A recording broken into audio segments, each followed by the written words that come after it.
Good evening. It's Saturday, the 20th of August. Welcome to the Saturday Night Creche. Hope you're all well. It could go well, could go wrong. Who knows? It's Saturday. Hope you're well. Obviously, we've got our special guests with us at the end. The twins, they're in the green room. One's munching on some bacon sandwiches with brown sauce, and the other one is, I think, drinking milkshakes or something like that. I don't know, some flappy chappy, whatever. But there you go. So yeah, they're happy and settled. Even though the driver got them here a little late, but yeah, that's how it is, isn't it? So all good. Let's see who else we have got with us this evening so far. We have got the wonderful Karl. How you doing, mate? Well, wonderful's a little strong. Yeah, welcome to the 25th of Jalemba. Yes, absolutely. Yeah. Soon Christmas. Yes. Yeah. I'm doing well actually. Yeah, I'm on day 2 of my 7 off, so I am over the moon. So get some time here, get some time hanging out with some friends, and actually a few old friends getting in touch as well. Slowly coming back into the hobby. So yeah, it's been a very good week actually. Very positive, yeah, definitely. Yeah. So yeah, doing well. Well, we have got someone else in with us, part of the crew. Unfortunately, Steve is not here this evening. He's getting drunk at a wedding, isn't he? He is, yeah. He's all suited and booted, bless him. Yeah. But yeah, so we have the Black Chair is with us this evening. How are you, Black Chair? Yep, excellent, doing well. Lots of modelling going on. Yeah, obviously, those that are regulars will know who that is. They'll be here shortly. But we're going to just take him out for a minute. Yes. It's like having the twins, like just the two of us. Yeah, yeah. Hi. Hi. Today. I tell you what, actually, before we go to the chat, we've built the twins quite a lot, obviously. Yes. So do you want to drop a couple of hints as to who they may be? I will. First of all, I think you gave me a slight idea of what these pair are actually doing in the green room. So, as you said, the first one was nice and easy to accommodate, and that was they wanted bacon sandwiches with brown sauce. That is the perfect combination in my eyes. I don't know about anybody else. Yeah, it's totally my type of man. Yeah. So very, very easy to deal with. Very simple, nice, easy tastes. Now, the second, not so. Bit of a queen, really. Yeah, we didn't really get what this was at first. It's a vanilla creamy cooler. Now, thankfully, instructions were supplied. So apparently a vanilla creamy cooler is milk and ice blended with a vanilla syrup and vanilla frap powder. And it has to be very, very well blended. So like you said earlier on, I think that's just a milkshake, isn't it? Well, I'm no milkshake aficionado or anything, but apart from the what was it, flap syrup or what? Frap powder. Frap with an S. Vanilla frap powder with a double P, yes. A double P. Oh, well, probably best I didn't pronounce that because I can hardly pronounce anything else. So wrong. Well, there's a couple of clues. Or is that fap? I don't know. Well, I hope that gives you some hints. There's 24 of you watching. We'll give a few clues. Firstly, so the first one apparently has been an audience of the Jeremy Karl show, not once, not twice, but 3 times. 3 times? 3 times they've been an audience member at the Jeremy Karl show. You get to see some fights when it's not on air, like. I bet. So, yeah, another clue. Apparently, this person is lactose intolerant, but don't stop eating cheese or milk, apparently. Yeah, okay. Yeah. So, I won't give any other clues away because they are quite... go on. No, sorry. I just realised if he's lactose intolerant, have we got like oat milk or did anyone check that? Coconut milk. Oh, okay. Yeah. Well, I'm sure Betty's really good at that. She would have double checked and triple checked that because health and safety is really, really important in the green room. Yes. So, like I say, I'm not going to give any other clues away. Just a moment. We'll go to our easier, shall we say, guest that The black It's easy to chair tell has in the green become room. one. Oh, excellent. So, first clue: this person is not called by their first name. They are called by their middle name.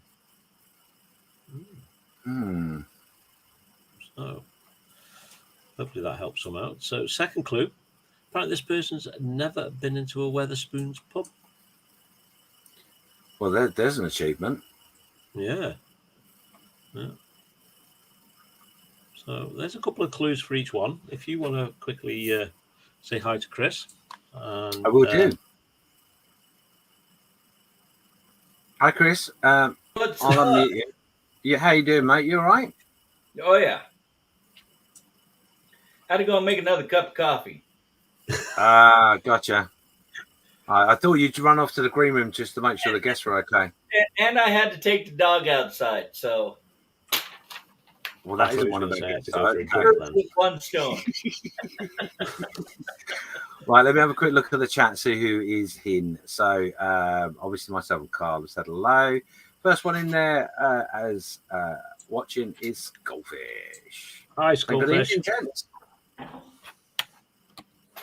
What's up? Next up, we have got Mark Shellard. He's saying, evening, do we all have a twanger in hand or plucking instrument? Yes, we are going to be playing with our twangers this evening. Oh, yes, definitely. I see. I'm just going to have to check all of the chat now because it's going to be twangerless. Yes, okay. Thank you, Mark. Is Dan here yet? No, not yet. Well, I haven't seen him in the chat, but I'm just scrolling. So I didn't read this before I started. Oh, dear. Yeah, there's a lot of chat in there between Mark and Skullfish, talking about their twangers and other items. And next sensible person is, I can't believe I said that, Candygram for Mongo saying, hello, everyone. Hi, Candygram. Hi, Jeff. How you doing? So I'm obviously going to scoot past some of the stuff. I'm not going to read everything out today, but that's all good.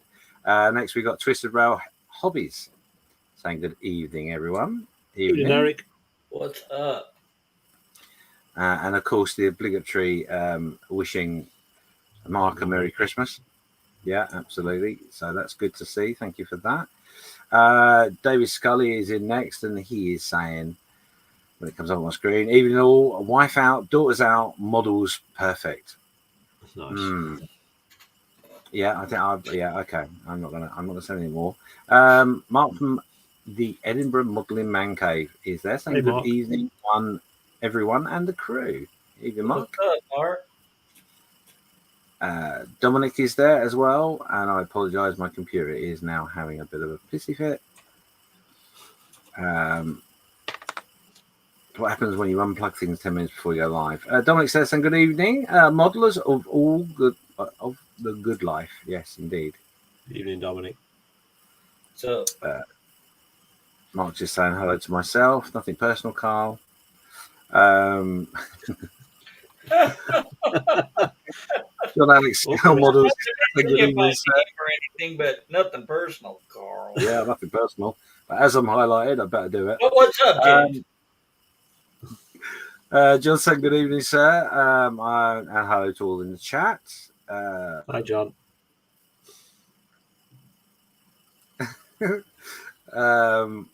Just about hobby says, "Oh, geez, James is giving us a warning next time." Oh, well, okay. Not sure what of. Obviously, my good looks probably. We've got Al. He's saying a good evening, everybody. Evening, Al. Evening, Al. What's up, Al? We've got 27 people watching, and Harry is the next one in saying good evening to everyone. Good evening, Harry. Hi, Harry. What's up, Harry? The ice cream cone man himself is there. Ian saying, evening all. Finally home. Hope to be back at the workbench after the weekend. Good to see you back, buddy. Nice one, Ian. Are you working on a particular flavour this evening, Ian? Let us know. Always good to know what you're munching on. Yes. That came out wrong, but never mind. Let's move on. Hannah is there. The great Is Steve. Hannah?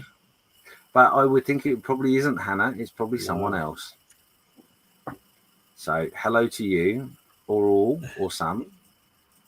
Twisted Rail Hobby says that if he is lactose intolerant, would be more concerned if you guys were insured. Well, I'm glad to say we're insured by a very fine company, but we have never paid them a bean in any way. So, Rob says, "Good evening, all. Good evening indeed." Evening, Rob. Oh, this chat's jumping all over the place. Al is just saying, "Good to see you washed your hair before you went live, James." Yeah. I've had a team of 12 doing the makeup this evening. So, Never touched his head once. no, they concentrated in other areas. And do you know what? It's like sitting on it. Anyway, it's I miss Louisa. my goatee. Do you know what? Someone was talking about that only the other day, saying that why did I take it off? But yeah. But my daughter doesn't react to it anymore. So it's Louisa, not Hannah. Hello, Louisa. Hi, Louisa. Stuart Scale Models is there. Evening, Stuart. He's saying good evening, guys. Not been the best of weeks. Stuart. Laid low with the viral infection. Still not brilliant, but maybe better, marginally better today. So that's good to hear. Well, good to hear you on get the well mend. soon, Stuart. You must have got that review out just in time then. Indeed. We've got what a glorious day it is, has been, as will be. Saying hi. That's interesting. Keep an eye on that one. And John is just saying there that Hope Stewart is on the mend, etc., etc. So yeah, that's all caught up with the chat. 30 people watching. Oh my goodness. Wow. 31 indeed is still climbing. Obviously found the wrong channel, so I apologise for that. Stick with us though; it might be interesting.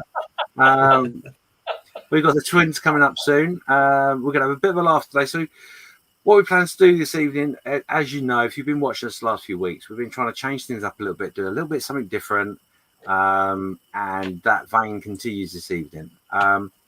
We are going to try and involve those of you who are watching as much as possible. So there's going to be a few questions, not necessarily to our guests. And let's have a bit of a vibe going on where we all get involved, because you might not be on the camera, but you are there and you're just as important as everyone here. So please make sure you get involved. Chat's just fine. So Karl, any more clues before you bring these guys to the green room? Yes. So what I'll do is I'll give the rest of these clues out for folks, and then you can bring these guys in from the green room. So. Okay. Any particular order? I don't know. I don't know if that was arranged. Was it? Was there a particular order? No. We'll read all the clues out, and then people can have a bit of a guess, and you can bring them both in at the same time. So, okay. Right. All right. So, some more clues for our first guest. This is the vanilla milkshake person. Okay, gotcha. Yeah. This person has appeared on the front cover of 2 worldwide selling magazines. Oh, that's a very big clue right there. Oh, I see. That is, yeah. Yes. Okay. This person has also played snooker against a 3-time world champion. So, must be quite a good snooker player as well as an exceptionally good modeler. Hopefully, you guys are working out who this is. So, last clue for this guest is this one's a bit macabre. I perform my own minor operations to avoid going to the doctors. Oh. So far, he's removed 3 appendices, 4 tonsils, and a gallbladder. Wow. I made that last bit up. So yeah. Right. So those are all the clues for our twin number 1. So a few more for twin number 2. So we did have a guest from Skullfish. He's gone with Rasputin. Oh, right. Okay. Angela. Yeah. So 31 of you watching, come on, I'm going to give you 30 seconds. In fact, so a few more guesses while we are reading these last few out for our second twin. So this twin's never watched Die Hard or Titanic. What? Titanic I can understand. I thought Die Hard was a staple for everybody. I would have thought Titanic was that person's sort of thing. Well, yeah. Yeah. So There's here's more a big historical clue for this guest. This guest drives vintage locomotives for a living. That's a very big clue if you know this person. Yeah. It's not Postman Pat then. No, not this time. He's next week. Ah, okay. Last clue for this person, he has flown on the deck of a Hercules C-130. I bet that was an experience. So, those are all the clues. We know what they're chomping away on in the green room as well. So, does anybody know who our guests are this evening? So just as the timer comes down to 7 seconds to go, we're going to give it one more minute. Get your guesses in. Do you want to do the guesses, and I can control the timer then? Yeah. So we've had another from Al. First twin, Billy the Fish. Billy the Fish. I didn't know he did modelling. Yeah. And Crazy Loco's gone, wow, locomotive driver. Interesting. And Al's gone for a second twin, Nicola Sturgeon. They're called an engineer. Nicola Sturgeon. So Al thinks we've got Billy the Fish and Nicola Sturgeon. What a glorious day it is, has been and will be, has gone with second twin is Reese. Right. What a glorious day it is, has been and will be, has also said, ooh, keeping an eye on me. I think we might know this person. I'm pretty certain I know who it is, yeah. Yeah. Okay. You have to let us know because I have no idea. Incognito. Has gone with Caligula as a guess.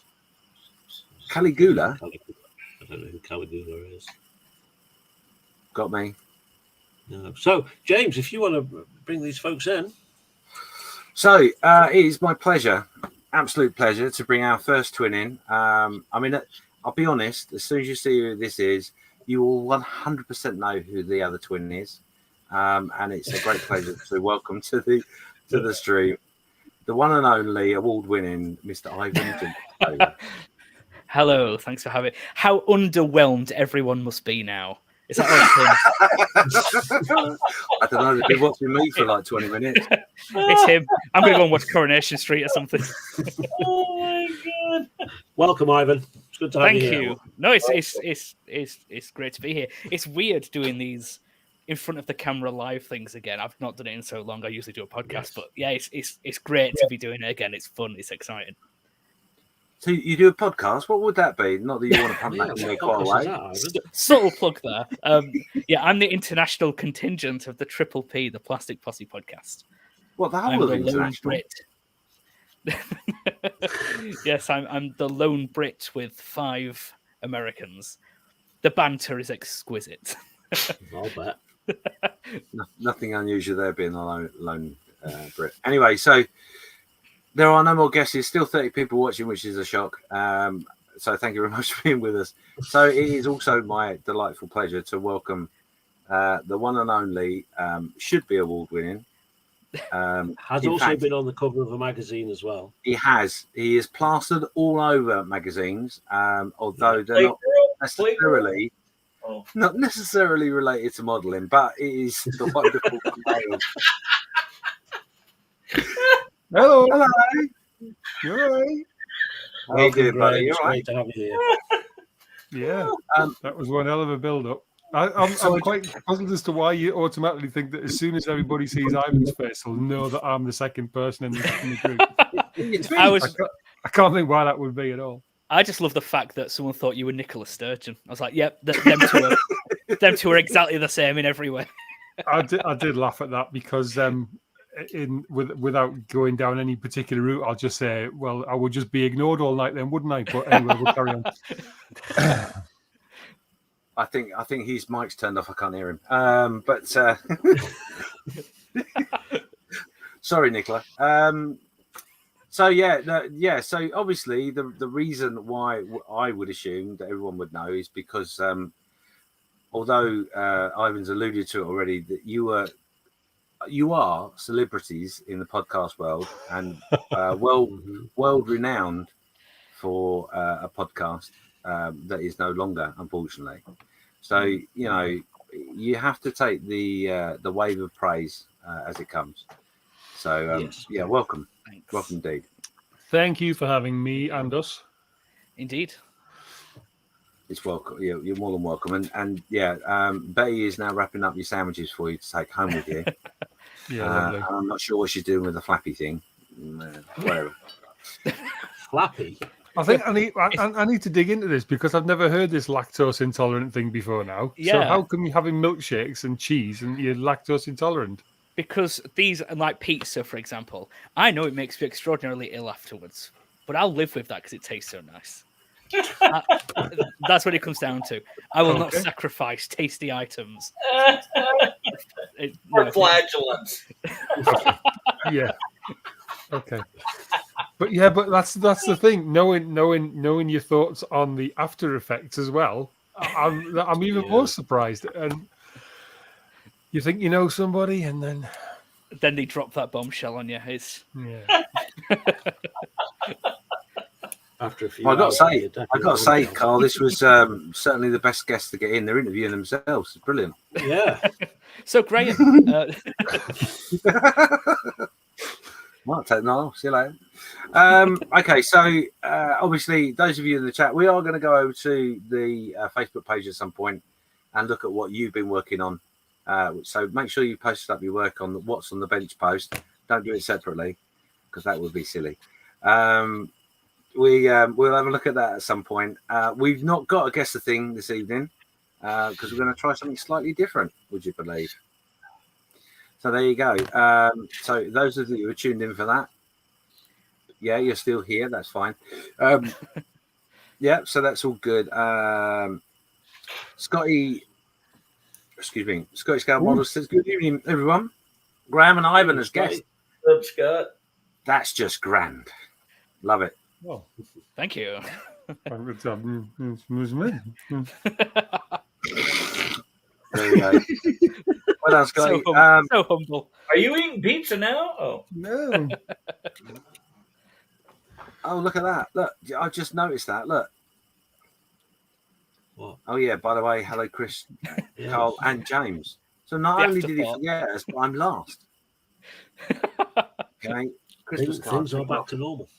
Not Scotty this week. No. Okay. Right, cool. So why don't we have a quick...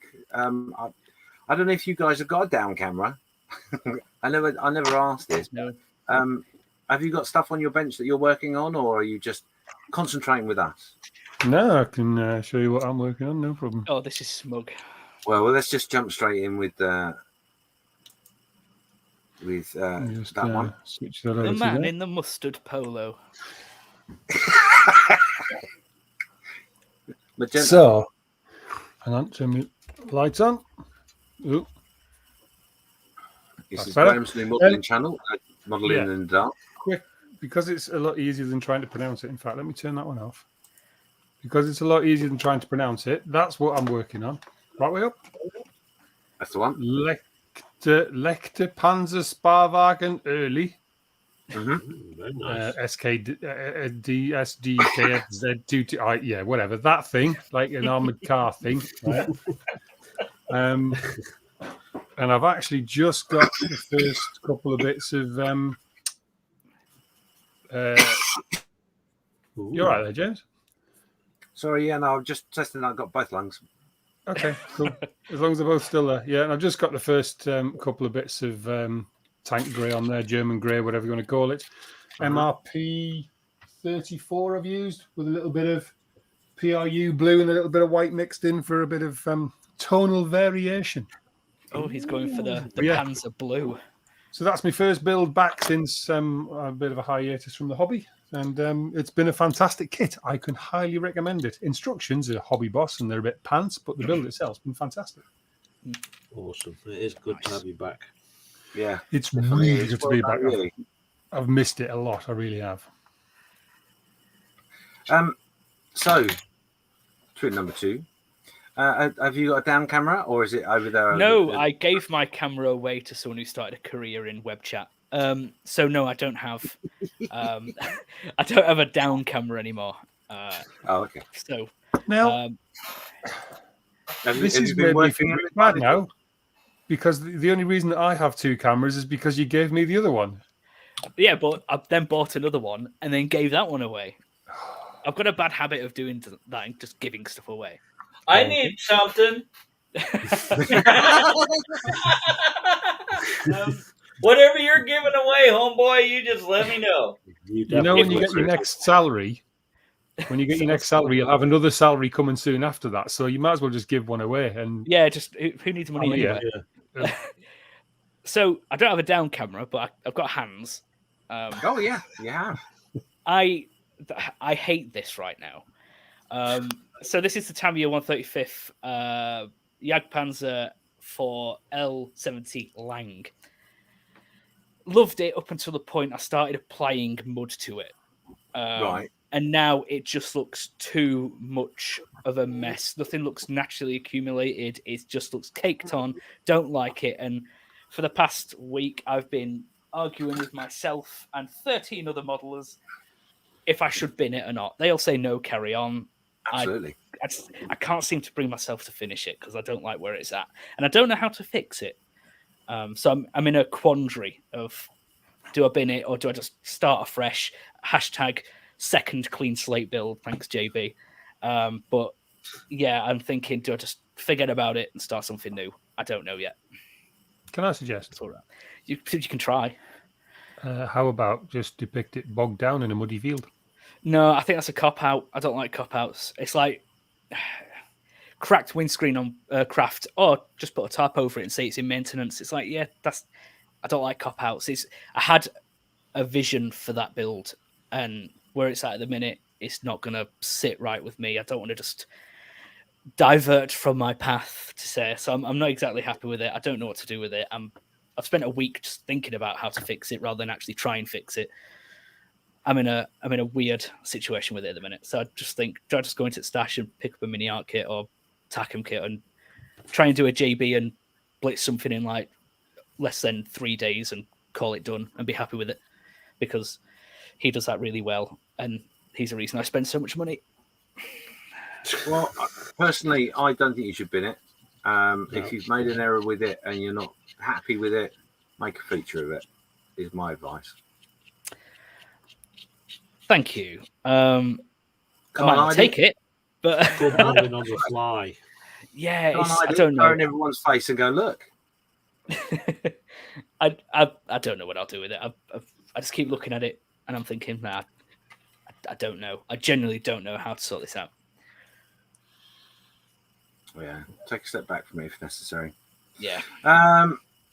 The wonderful Chris, what are you working on right now? Conning tower for the 172nd submarine that I'm working on right now. Again, it's massive. That's a big boy you got in your hands. That's what she said. I finished my 1/16th, so I'm just moving on to this submarine. It's going to take a while. It's the Pro Modelers. It's got all the PE and premium edition, all that kind of stuff. I got to cut out all the barrels for the turn barrels and all that stuff. So that's about all I'm doing right now. I'm just I got the deck on, the snorkel on, and I'm just working on the conning tower right now. Well, considering you were only sanding that last week, you're doing quite well, mate. Yeah. I'm moving right along with the help of this. Yeah, well, yeah. A bit of Joe's always good. Woohoo! Karl, how about yourself? What have you got on the bench? Helicopter. At the Helicopter. moment, I am building the winch. I'm just building the actual shackle itself, the clasp at the moment. We built the motor section just so it is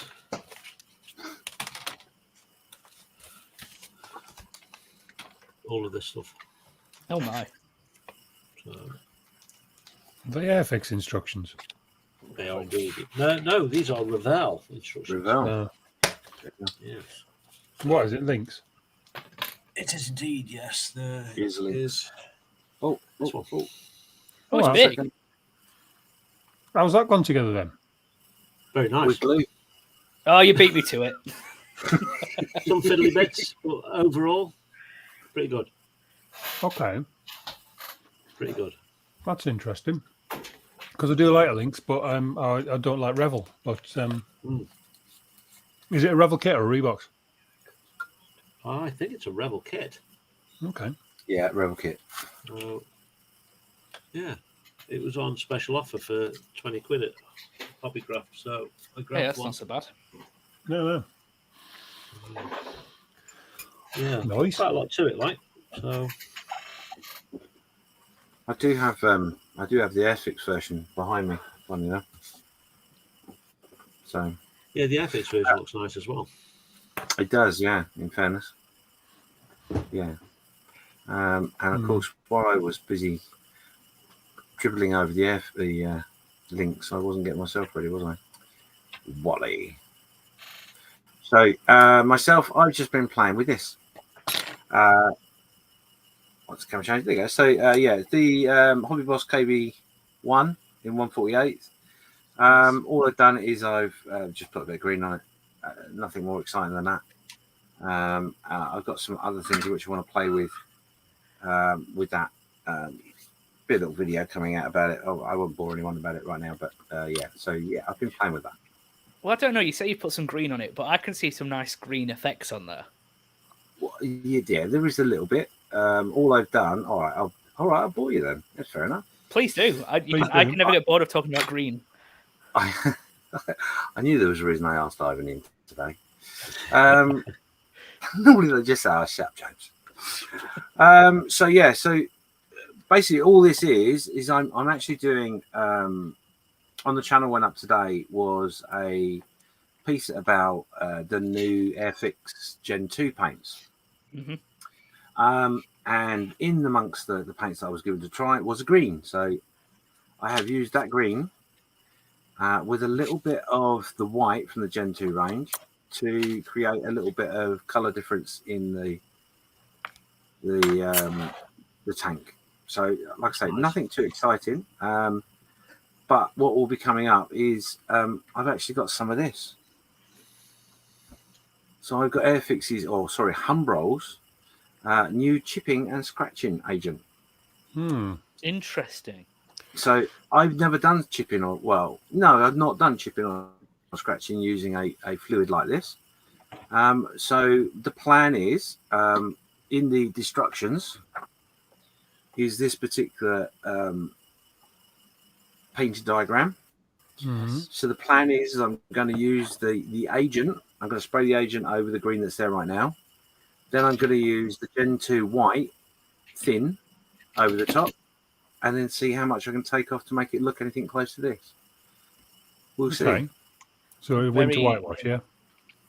Yeah, it'll be basically a winter whitewash. But yeah, just using the products in which they've given me to try. That's the plan. So for me, that's obviously a camera can deceive, but it looks very close to 4BO actually from here. Is it actually 4BO? Is it actually 4BO green or is it just an green? So this particular green is, I can tell exactly what green it is. The green that I used was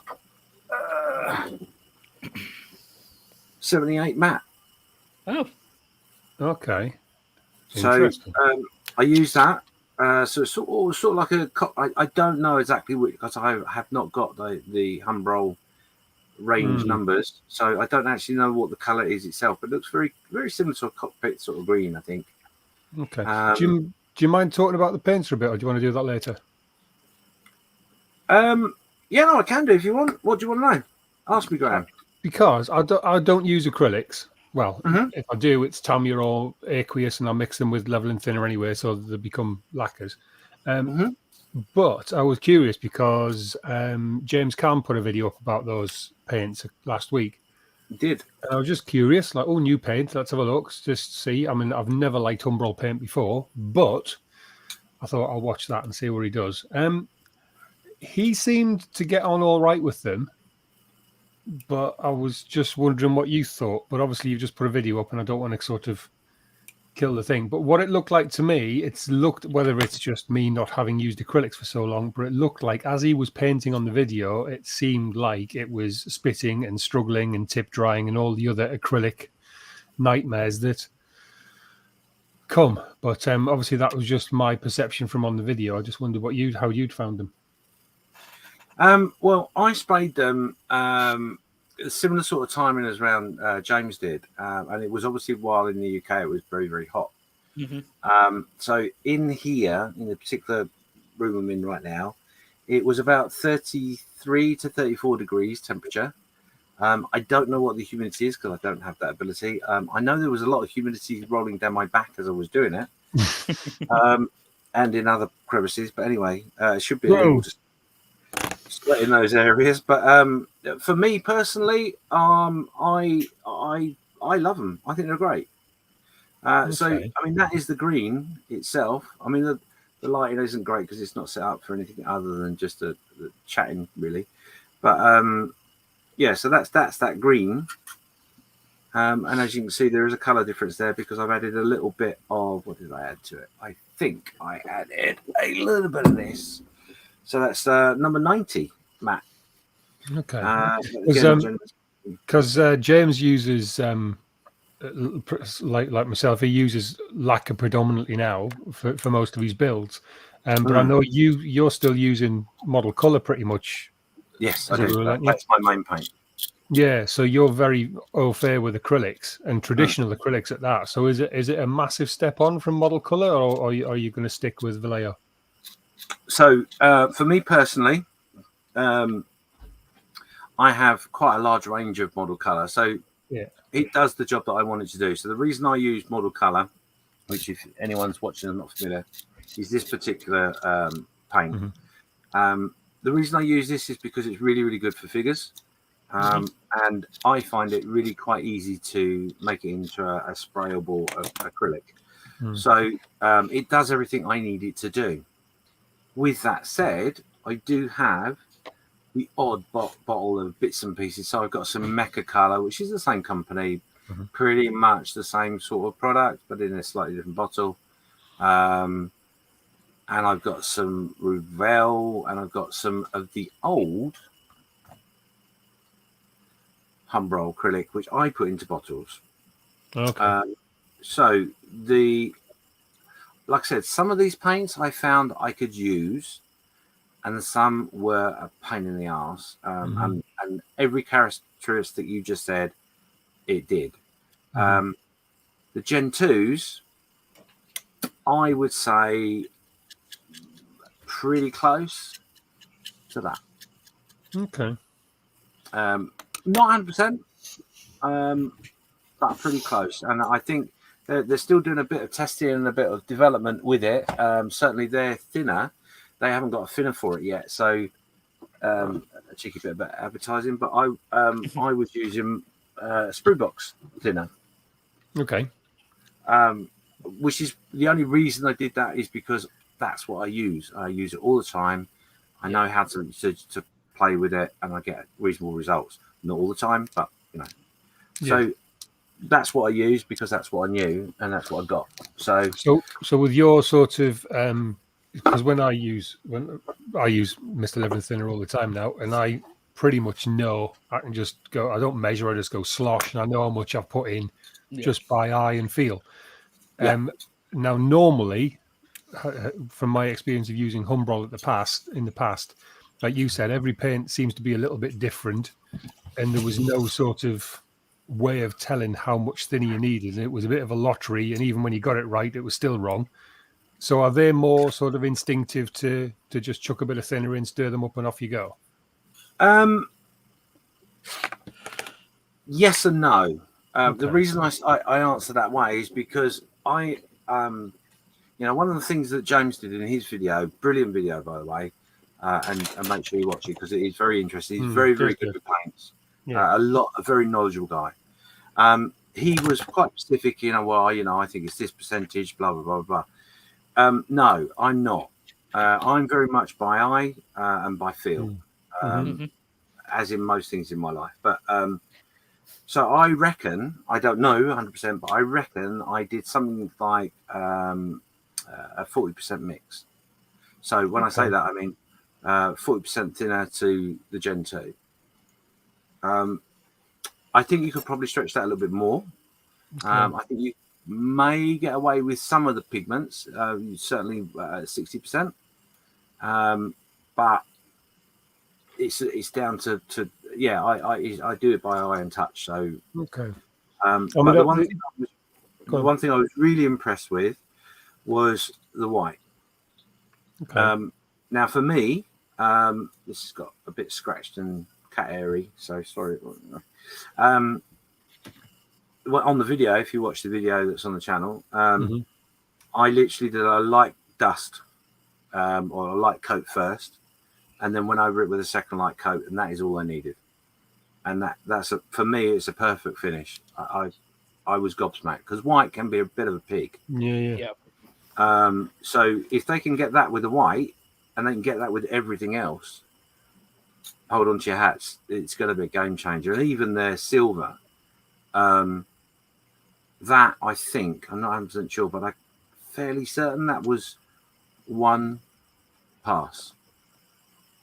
That does look very good. The colours look really crisp for me. Like the only reason as we spoke about earlier in the week, my sort of thing with Airfix is not. I'll probably never ever use acrylic paint again, but my thing, one of my little sort of passions, is getting new people into the hobby. Excuse me, and everybody thinks when they look at, well, shall we build a plastic kit model? Everybody thinks Airfix because it's synonymous with building kit models. And obviously, a lot of the time, they're the most accessible as well and the Humbrol paints are easy to get at and everything else.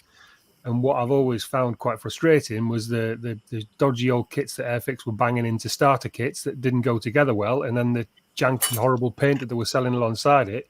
And to me, that's not good for new modelers coming into the hobby. So if they're improving the paint, and I know from watching your videos and stuff after you've been down there, the plastic's improving and everything, that's definitely a massive plus for the hobby, even though it'll probably never affect me because I'll never use them.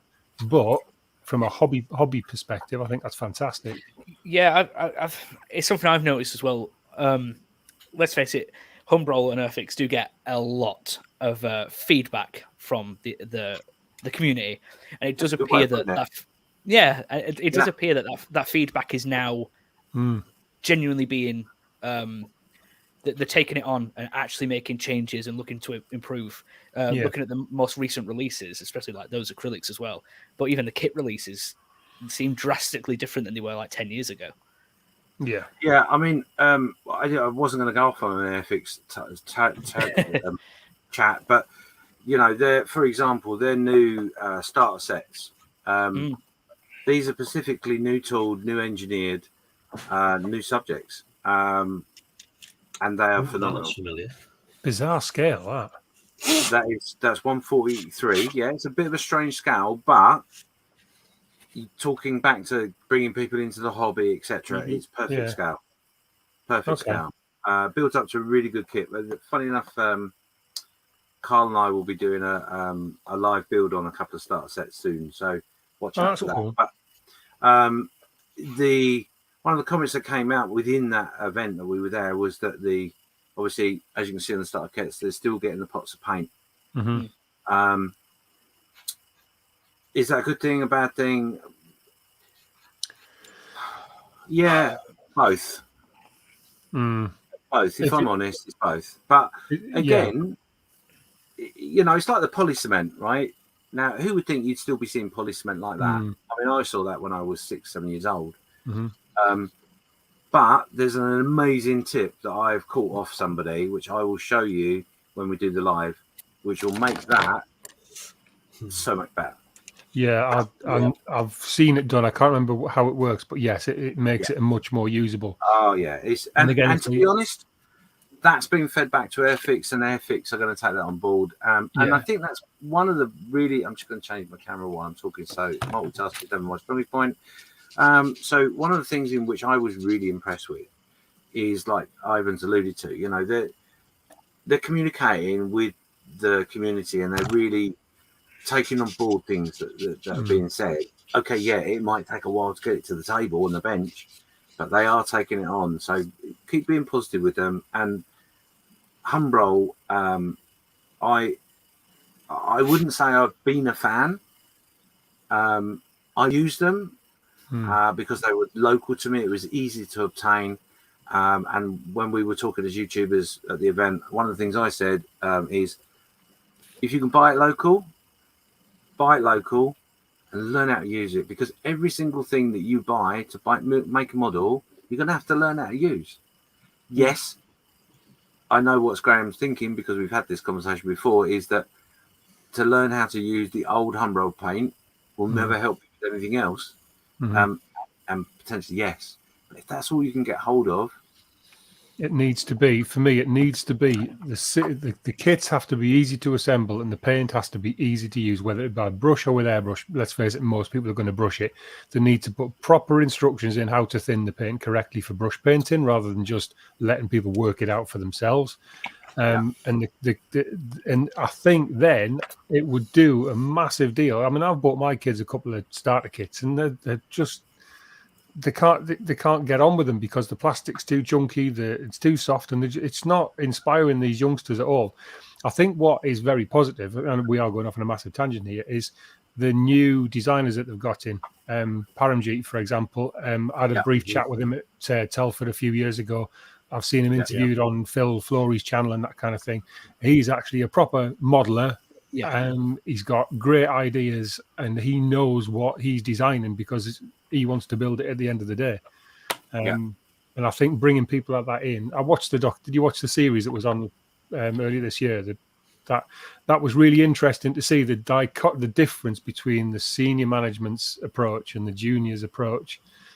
There's a whole dynamic coming up through the company there, which can only be positive for the hobby, really, for me. Mm-hmm.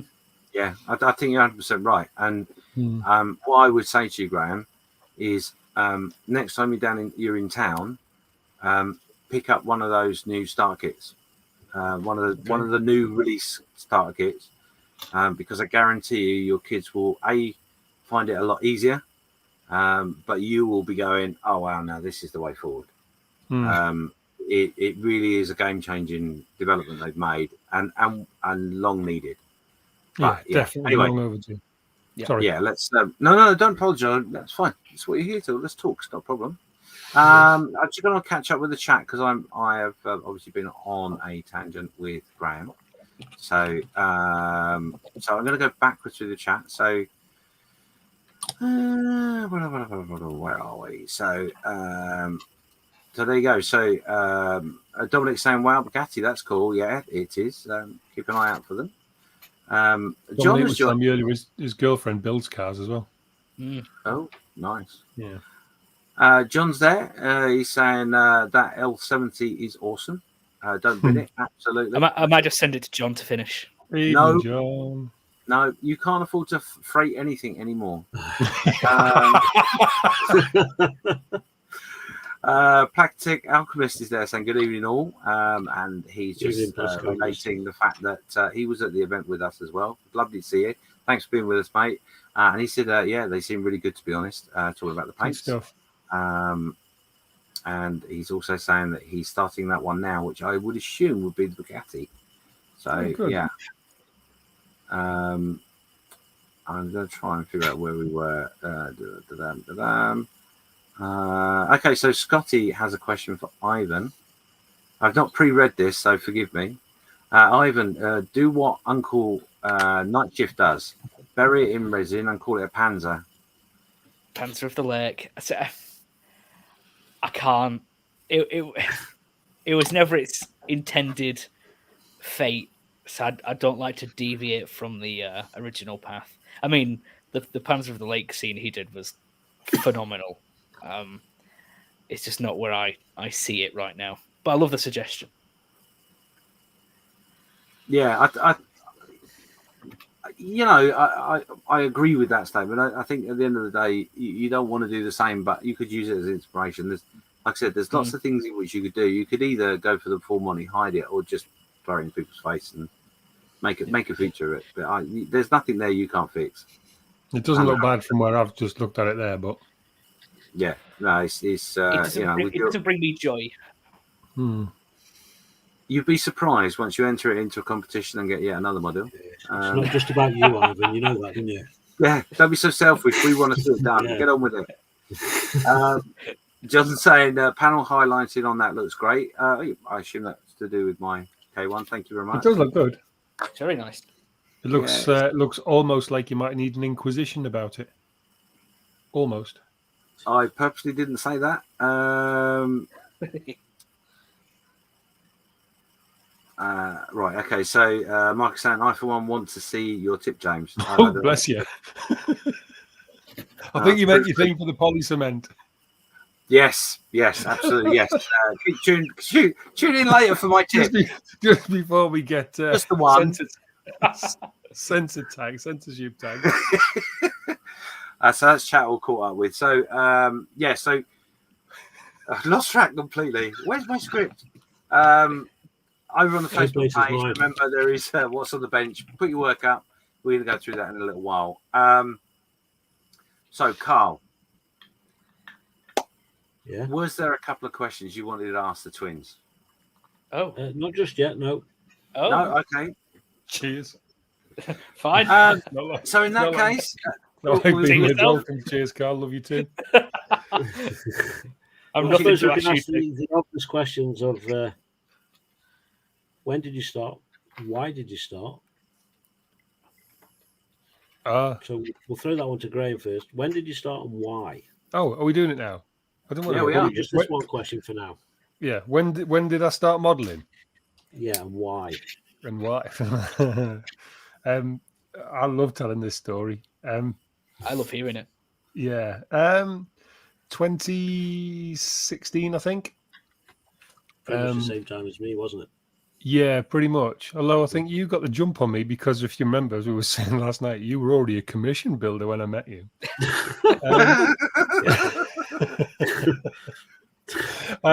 Yeah, I think it was 2015, either 2015 or 16. I can't remember now. I should really, because it was my lad's birthday. I think it was his 9th birthday. We'd ordered this massive Lego kit for him, and it didn't turn up. The day before his birthday, it hadn't arrived. My missus phoned me in a bit of a panic and said, "You need to get him something else to tide him over." And I said, "Like what?" And she went, "I don't know, a model kit." She didn't know what she meant by a model kit. I hadn't built a model since I was a kid. Obviously, as we've just been talking about, the first thing I thought about was Airfix. So quick look on Google, Hobbycraft up the road, jumped in the car, headed for Hobbycraft. And as I was driving up, I thought I'll buy 2 of the same kit and we'll build them together, a bit of bonding. Yeah. And I ended up buying 2 Airfix 1/72 scale Focke-Wulf 190 starter kits. Neither of which ever got built. But I bought them, gave it to my lad. But unfortunately, on the day that his birthday arrived, I handed him this plastic kit with a plane on that he didn't have any idea about, the doorbell went and it was the postman holding this massive Lego kit. So, of course, he wanted to build a Lego kit, understandably. And I said, well, I'll tell you what, you go off and do that. While you're doing that, I'll have a look on YouTube and see if I can get some tips on how to build a model. And fell down a massive rabbit hole. Watched a person, I can't remember the guy's name, build that FW190 kit. I watched him do a build series on it, and I was quite amazed at what he was doing. And he was doing fairly basic stuff. He was using thinned acrylic for washes and all this kind of stuff, and it was quite basic stuff.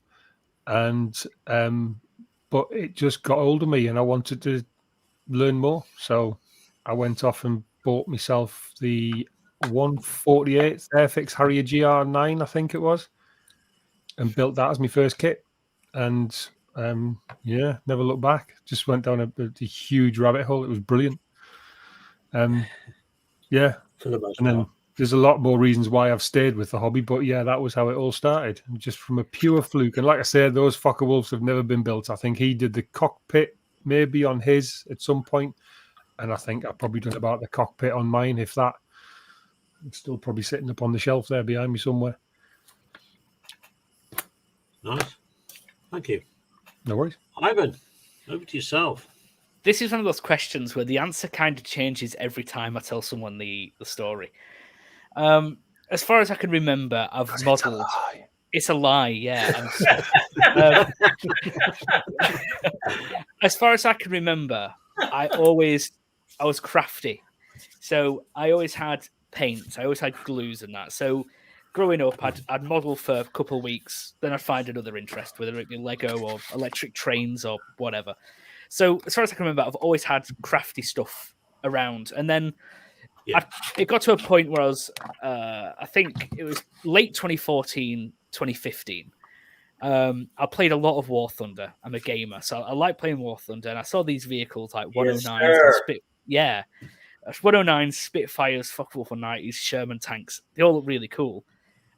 So we went around Hobbycraft. It was me, my mum, and my sister. We went around Hobbycraft for whatever reason. And upstairs was where all the models and electric trains were kept. And I saw this special offer, Tamiya 1/35 scale Tiger 1 late production with vinyl tracks. They didn't bother me at the time.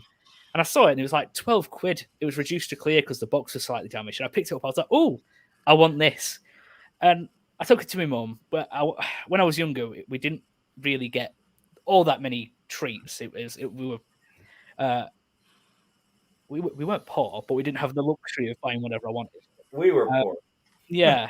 So I went to her. I said, can I have this? And she was like, well, yeah, you can have it, because I'd rather buy you something you're going to be creative with than buy you another game for the Xbox or whatever. So, yeah, I took that home, built it, not very well, painted it the wrong colour, didn't care because it was fun. And then after that, I kind of got sucked into it. Then I bought an Airfix double dogfight set that's a Spitfire and a 109, and it just kind of spiraled from there. Then I discovered YouTube. And my early YouTube influencers were like Gary from Making Models Again up in Scotland. Yeah. He'd literally just sit at the bench and tell you what he was doing. And it just sucked me in. I loved it. It's like these people can talk so passionately about building plastic, and they do it so well. And then I discovered more and more YouTube channels. I was like, yeah, this is a hobby I really want to be involved in. And then I've been here ever since. I took a little hiatus in 2018. I was like 10 months away from the hobby. And I've just been here since, and no one can get rid of me. We're trying. Yeah, everyone's trying. I keep getting passed around from one group to another. Yeah. A question from Al. It says, what's in the box, Ivan? Which one?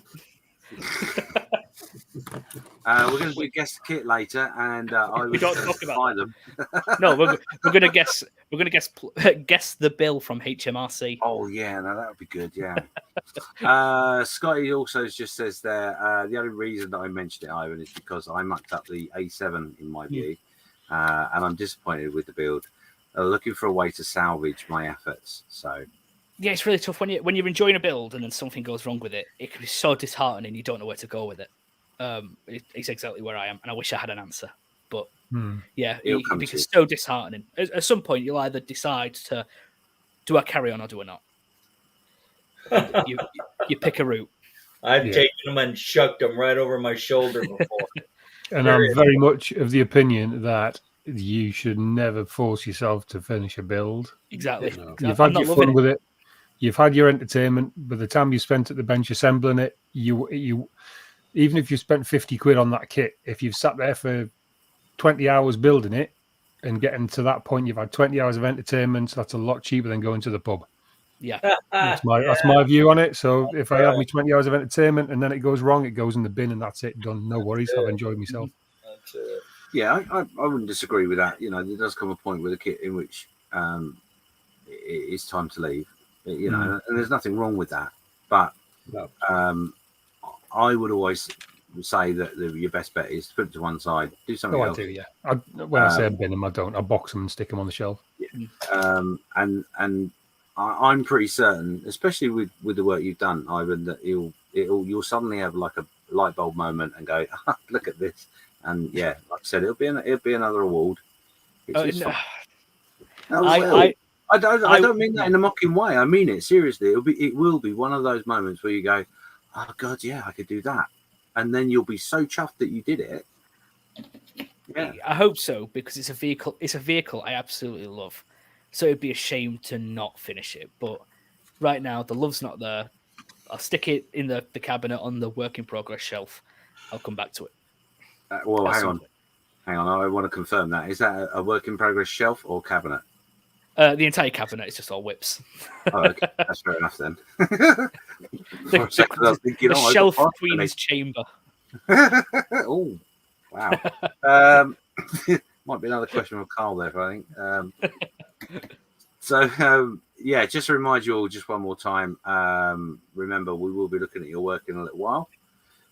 So head over to obviously don't leave us, but you've got other devices you can use. Go onto the Facebook group, add some pictures and tell us what you've been working on.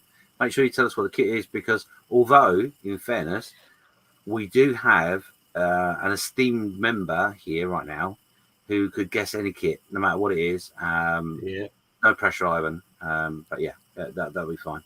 Oh, what do I think of that? Guess the kit, put your work on the bench in there, but don't tell us what it is, and Ivan will tell you. It's like a produced version of Stash or Cash, where it's no longer the stash. Yes. Yeah. There we go. So where are we now? We're sort of an hour into it. So let's say, I don't know, another 10, 15 minutes, and then we'll look at your work. So, well, I've got a question for both of you, actually. It's not a difficult one, honest. What is, or what could be, this might be difficult because he's probably got it in all his boxes, but what would be the kit of your dreams, i.e. the kit that's out there right now, not one that would have to be made, but what would be the kit that you would choose if you had the money and it was no object? What would you have, Graham? I've been talking about it this week. I still keep going back to the 32nd scale Tamiya Corsair. There's just something about that plane that I really want to build it. And I stumbled across a video from, what's his name? Dusan Lekis, scale model aircraft. I think it was him. I watched one of his videos where he built it, and I just, it's a fantastic looking thing. And there's some nice aftermarket upgrade sets out there, and I would like to maybe one day just really take my time and go to town on one. It's something that's always been in my head since I saw somebody build it when I first came into the hobby, and I just thought that looks amazing. So yeah, probably that. Not exciting, but it's a beautiful aircraft. Oh, if it floats your boat, it floats your boat. Ivan? Oh, weirdly, talking about boats, it came out not long before the US Nats, the 1/200th IJN Yamato. Oh, yeah. Nice. It's my all-time favorite ship. Nice. It's gorgeous. I nearly bought one. Good job I didn't, because shipping that home would have been a problem. Wow. Yes. But yeah, I have got the 200th Titanic. I used to think that would be my humongous favorite model, and then they announced the Yamato, and it's like, I've got to get it at some point. I have to. Well, I'm aware of somebody that had bought one at a reasonable price, and it didn't turn up. So he bought a second one, and the first one did turn up eventually. So I'll try and put you in contact with him, and maybe you can scratch together the pennies to buy it. Interesting. Yeah. Like I need more. Of course I need more. Of course you need more. What a strange statement. Okay, cool. Guys in the chat, have you got any questions for these guys? Because they're here for as long as you want them to be. Well, within reason, obviously. Throw a question at the guys and get yourself involved. The other thing in which I wanted to ask you guys in the chat was, obviously we did what your favorite choice of kit might be if money was no object last week. But what about new releases? What about what's out there right now? Is there anything that's caught your eye? Anything that you think, oh, do you know what? That is on my list, on my radar. Let us know. That'd be wonderful. And we've got the kit guru here that can talk you through it. Obviously, Ivan. he's so knowledgeable about these things. So yeah, throw some comments in there. Just looking down the chat. Okay, so chatting in between themselves, but Hugh's just asking Al whether he's finished drilling out the holes for the air brakes. I assume that's on the Buccaneer. Buccaneer, yeah. And he's responded. There's only 38 of them, Hugh. It took me an hour, so I'm guessing he has. Well done. Which is one of the new release kits that's caught my eye that I do fancy having a crack at. To be honest, it looks lovely. He's not Buccaneer. Yeah, it is. It is. Sound like a fanboy, but yeah, it is. It's really nice. Yeah, I mean, I've seen Al building it, and it does look really good. He's had good things to say about it so far. To do with an upgrade cockpit, apparently, but it does look nice, and it's a beautiful bird. Yeah, it's a great subject. Mm-hmm. Rob's asking there, what do you think about the quickness of groups, or clickiness of groups? Somebody's burst. Someone's let their pipes go. So I'm going to answer that, Rob, if you don't mind. Clickiness and we're definitely not going to get political at all in any way, shape, form. We don't do that here. So Quite obviously, simple. It's too clicky. Don't bother. Yeah. You know, some groups they suffer from that. Some groups they don't. I mean, if I'm honest, I tend to find a lot of the groups that I associate with are very much there to support each other. It's a community, and that's partly what obviously that's been one of your goals, though, from the start, hasn't it? Yes. From day one. You set out to do that from the very beginning. You and Steve and Karl coming together for a start was the whole ethos. There was, it's one big community. Yes. Yep. Yeah. We're very strong on it. Yeah, it works. It's really good. Yeah. I mean, you get the same thing at shows, don't you? You know, or to a point. I think I was probably had this in shows where you're putting a model in and you feel like there's a bit of clickiness going on with the judges and certain people and all that sort. It happens.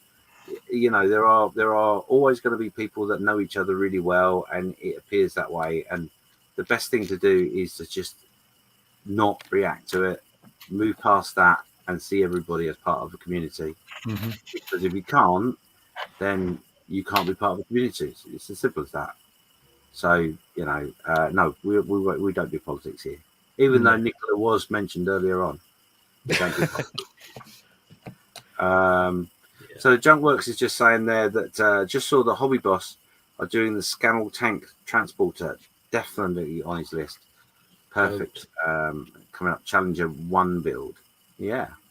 Did TACOM not do that? Did Adam Challenger not build it? Yeah. Was that the same vehicle or something different? I was the Kit Guru. Ivan. But I'm just thinking the only Scamel transporter I know in 35th is by Thunder models. Okay. But that's the only one I know of. What was the big one that Adam built then with the Challenger on the back? I'm sure it was a Challenger on the back. Yeah, it's part of that big diorama, weren't it? Yeah, yeah, it was that's one humongous diorama. Yeah, it was incredible build. Oh, I've no idea. I'll have to ask him. Isn't the Scamel one an older vehicle? Yeah, I thought the Scamel was like Second World War onwards recovery vehicle. Just after, I think, wasn't it? Yeah. Okay. Having just built a Hobby Boss kit, I would say it would probably be brilliant, but just take your time with the instructions because they're a bit vague. Talking about new kits, someone's been teasing me all day with new releases, haven't they? Who was that, James? I might have. I don't know. So there's a couple that have particularly caught my mind from Gecko model. Yeah. One of those being obviously the ambulance, which is getting a bit of love at the moment from a couple of manufacturers. And the other was the little the truck. See, what caught my eye was the landing craft. That landing craft. Yeah, I does wasn't look going to really mention good. that because I don't want to know about it because it'll go on the list as well. Yeah, it does look pretty. Yes. Because obviously I've been away for a bit. Where have Gecko come from? I've not heard the name before. No, not me. Gecko are, I think I'm going to be murdered if I get this wrong. I think they're Korean, from what I remember. Oh, surprise! Ivan's got one. Just pull. Yeah, check that box because I've got one too, but I can't reach up to it. I'm not going to lie. It's made in China. Is that the? And it says post office Gecko Hong Kong. Okay. But I've looked through this kit. It's like this vehicle has like full interior, full engine, full fighting compartment. I'd love that. The instructions are a bit pixelated because I'll take it out of the box and show you. That might be helpful. But the plastic looks extraordinarily crisp, and I like it because it's a box in a box. Oh, yeah, that's like ICM. Very like ICM. Yeah, I love a box in a box. Very like ICM. Very thick instruction book. And because they are 3D, sorry, just punch the microphone. So all the CAD drawings, yeah. The closer you get, the more pixelated it is, but I find they are very clear. You can clearly see what's supposed to go on. It's an extraordinarily detailed kit. Like I say, full fighting compartment. I said I think there's an engine. I think I lied. You think you lied? I think I lied. There's a lot of everything in this kit. There's 51 pages of construction. Wow. A lot of plastic. From what I've seen on the on a certain model shop's Facebook page that has been advertising them over the last day or so, the subject material, the subjects they're picking look really nice. They've nailed it there, I think. Yeah, they're not doing the everyday let's do a tiger tank sort of thing. Yeah. And I think that's where they're really getting a lot of their market because they're doing the more obscure things, and it comes with a full PE fret. And it's what, the price is really good as well. Yeah, we'll come to that in a minute. Just because you alluded to it, this is the Sprue Box Facebook page. This is one of the kits that are due to be in the country in October. This is a British World War II Army closed cab. Now they do this kit with a tarped top as well, but that's coming in October. Now this will catch your eye. Sorry, Ivan. So this is a Panzer II in 1/16 scale from Gecko Models. That's coming in October as well. You've also then got the Stuart in 1/16. That's coming in. Look at it. Just look at it. And then talking of the landing craft, there is a bundle that's just gone up that is pre-order only, and it closes on the 26th of August. So you've got basically a week to get your bundle together, and that would be the British landing craft, which I will click on. Hopefully it will open. And of course, I'm completely prepared and ready, and it doesn't. Come on. So there you go. You've got your British landing craft, which I'm super excited about. I think it's an amazing thing to do. Then with that, in that bundle, you get some hedgehogs, a hedgehog set, and you also get the log set. So I don't know if you can figure out where that's going to, that little bundle, but yeah, I think they're great kits. There are some others coming. There is also, I don't know if it's on here. I might not be on here. No, it's not. Okay, so basically there is also the K2 ambulance, which is out now, in stock and flying off the shelves. And it just so happens, talking of flying off shelves, Oh, nice. here it is. That's so pretty. So the great thing about this is that, let me highlight that. I can't see underneath myself.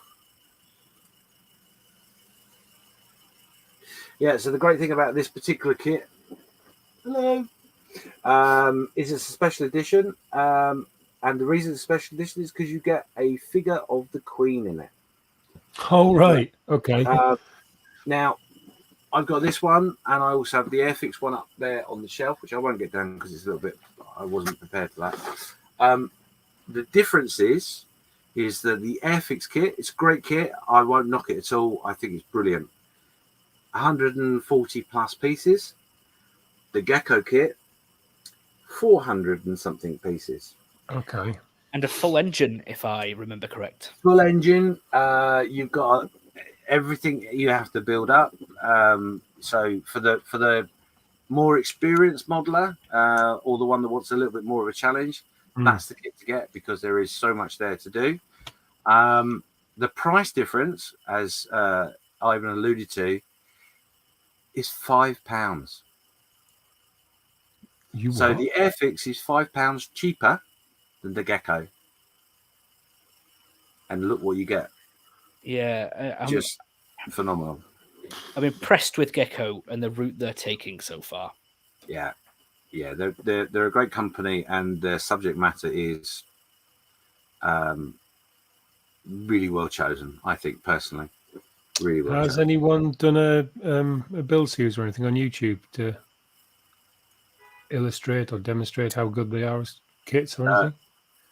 Well, funny you should ask that. There will be a comparison video going up between the two kits shortly, from myself, model officer, and then I will be building probably the Airfix. The reason being is I want to do one of the ambulances with the Queen figure, and the other one I've got a very something special for that. So the very something special will be the Gecko kit, and the Queen figure will be the Airfix. So a bit of mix and matching, cheating. Okay. But yeah, that's coming up soon. I might be in touch with you, mate. I like that. Yeah, I mean, they're great. I mean, that Gecko kit is $39.99, so you know, 40 quid. You can't beat that. Not at all. No, Brilliant. That's a good price. Okay. Hello, Tim. Hello, Tim. Yeah, we got Tim's desk London. It's arrived. And good evening. Good evening, Tim. I am lost on the chat. Bear with. Got that. So I've got something in my eye. I'm not crying. Yeah. No, it's all right. You might be when I start sending you the list of what they cost. But yeah, they're not bad actually. I mean, even they're very well priced. Even the 1/16 Stuart. Yeah, 120 quid. 120 quid. That's good. Cheap. And what I believe is those 1/16 kits, same with the Panzer II, will have full interior turrets. So there's plenty of detail there if you want to put figures on it or figures in the the commander's hatches. Yeah, that's good money. The one Andy's bringing is only, I think, 143 on e-models. Yeah, it is. We spoke to Andy the other night on the Triple P. So enthusiastic, so excited about the hobby, and that's another kit I'll be picking up. Yeah, another. The shopping list is getting longer. Poor old. Well, it's never ending. Hugh just says, very nice kit, the Airfix. Needs work here and there, but they certainly up the game massively from the old tools. Blast screen is very thick, and the jet pipes, but not really an issue. So he's talking about the yeah. I mean, yeah, they have really upped their game. I think they're doing an amazing job, and the things they've got coming will really blow people's minds. So anyway, so that's enough of all that. Karl, before we go over to the what's on the bench, is there anything you want to ask these guys? You've already asked what kit would they want that's already out there. Uh-huh. So, as we've just been talking about, Andy has gone and collaborated with a plastic making company. If you guys were going to do the same, what would be your subject? Hmm. We'll go with Ivan first this time. Go to Ivan first. Oh God, he's gagging. That's... I know Ivan's going to be a bit of a quandary because he's probably got about 30 or 40 things. Yeah, it's really hard to pick one. Luckily, most of the stuff I want already exists. And another thing I wanted just been announced. Honestly, I would absolutely love to see if I could, a 1/32 scale Bristol Blenheim Mark IV. Ooh. It's out there. It's a weird choice, but I think it would do so well. I know the obvious would be to say a brand new 1/32 like Hawker Hurricane done by Tamiya. That's obvious. But I want to see a Bristol Blenheim Mark IV with the really obscure glass front section. I think it's just a weirdly ugly but yet gorgeous early Second World War bomber. Okay. So which manufacturer would you choose to work with? Right. Oh, well, again, Tamiya's a given. And I want that would be an expensive kit. It would either be Tamiya or Edward. If it comes to aircraft, it's either of those two. I think I'm going to have to go with Tamiya just for the engineering and fit side of things. But yeah, Tamiya. Not HK Tamiya or anywhere like that. HK, yeah, they're really good for the surface details and detail, but sometimes questionable fit. So yeah, right. I'm going with Tamiya. Yeah, going with Tamiya. Cool. Yeah, sorry, okay. Tamiya. Graham. Well, this is an awkward question for me because, as most people who know me will attest to, I know absolutely nothing about aircraft and armour. James has sat on the flight line at the. Say again, mate. Doesn't have to be aircraft or armour. No. But I don't build cars, so it's got to be one of the two. James has sat on the flight line with me at the Flying Legends Air Show, and every plane that went past, he was getting a nudge going, what's that? Because I don't know what it is. But one that I do know what it is, and I really had a bit of a flutter over, was the Lysander. Uh-huh. And I'm led to believe that there is not a good kit at the minute, and there's nothing worth building of a Lysander. So for me, it would have to be a Lysander. And if you're going to pin me to a manufacturer, I'd probably say, I reckon ICM could probably do a good job of that. Oh, yeah. Okay. Yeah. Wow. Yep.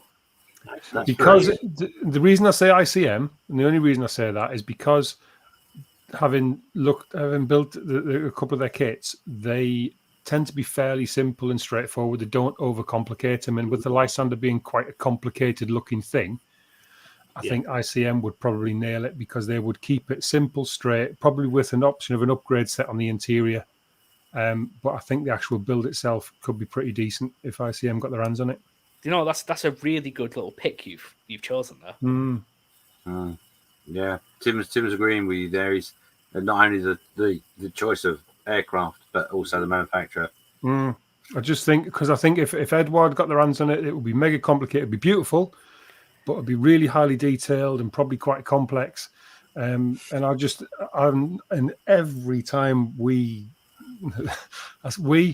not twins, we're not joined at the hip, but every time we go public with any kind of thing, we both sing about the ICM Polikarpov, which was just an absolutely amazing build.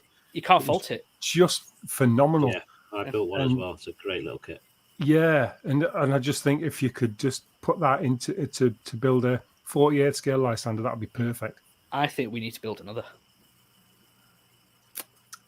Could be tempted. Which one of the 350,000 versions that are out there now would we choose, though? That's a very good point. And of course, we could also go for the Revelry box now as well, couldn't we?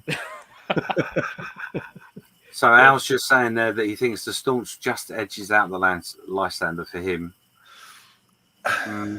No. Sorry, Al.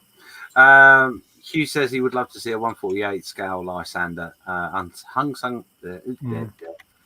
Samson, an unsung hero of the war, indeed. Tim's just saying there that Edward did have the Reebok Lysander, which wasn't a bad kit. No, I've got that one. It's fairly good. But yeah, they could improve, definitely. Yeah. So Rob is also saying there that a 132nd Viewfighter from Tamiya would be nice. Yeah. You didn't skip that text, did you, James, there? Sorry? You didn't skip a bit of text there, did you?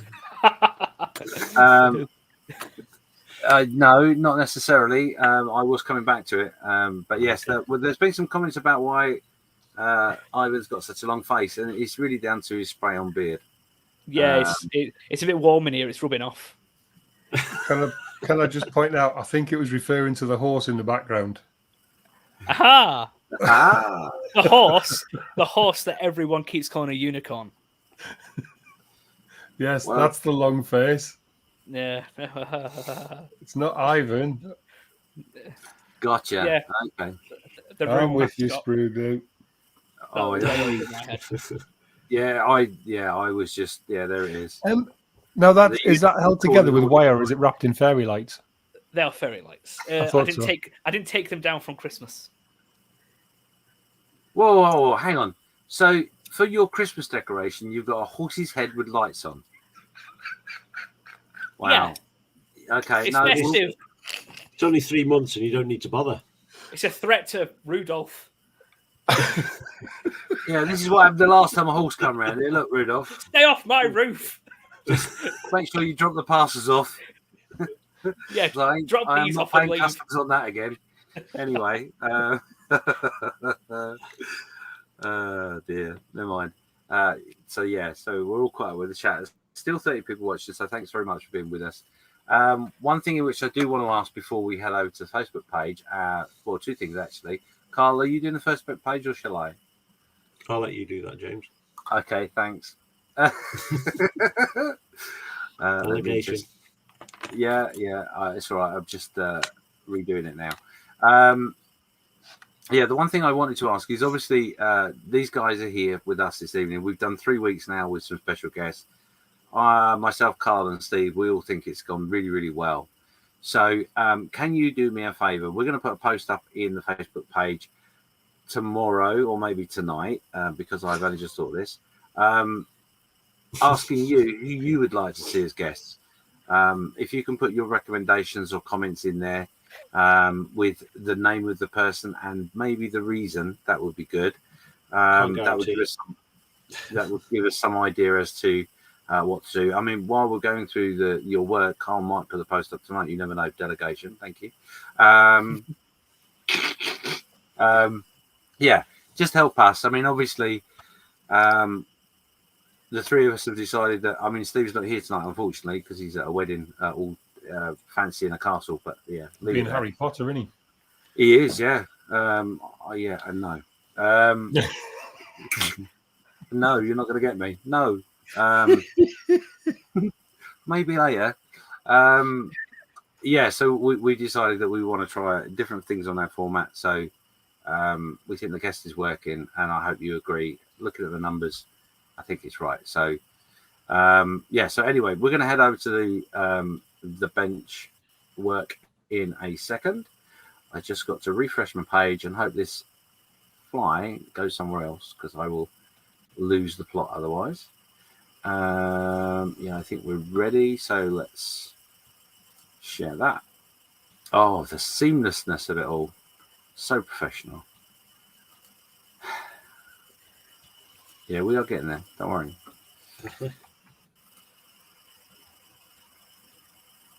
So Rob's just saying there. I will quickly say that. Show that rather. Rob said it's been a great stream. Thank you very much. I'm glad you enjoyed Thank it. you, Rob. A bit more to come, obviously. Tim's desk is saying that he'd like to see Mrs. Santa interviewed. Mrs. Santa. We may be able to arrange that nearer the time because she no doubt will be having a bit of time off. Oh God, I can't not read that out. Spring Glue Addict says Santa's been cancelled this year by health and safety. But There we go. That's the best we can achieve. Thank you for that. So let's head over to the bench and the post. So in the Facebook group, as you're aware, we put up a post every week saying to you, that's what you've been working on, with a slightly lower voice, really. And that's your opportunity to show us, obviously, what you've been working on, and B, he says, I'm so prepared for this, look at this.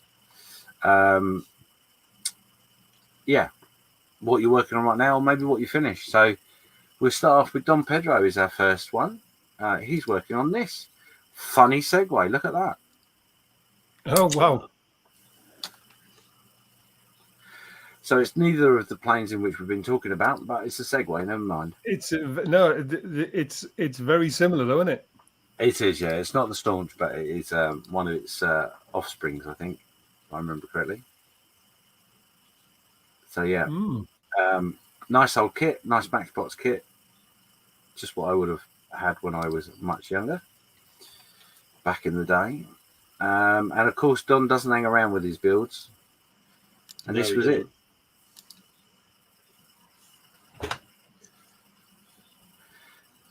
Not sure where he's up to with that. I'm guessing that's primered.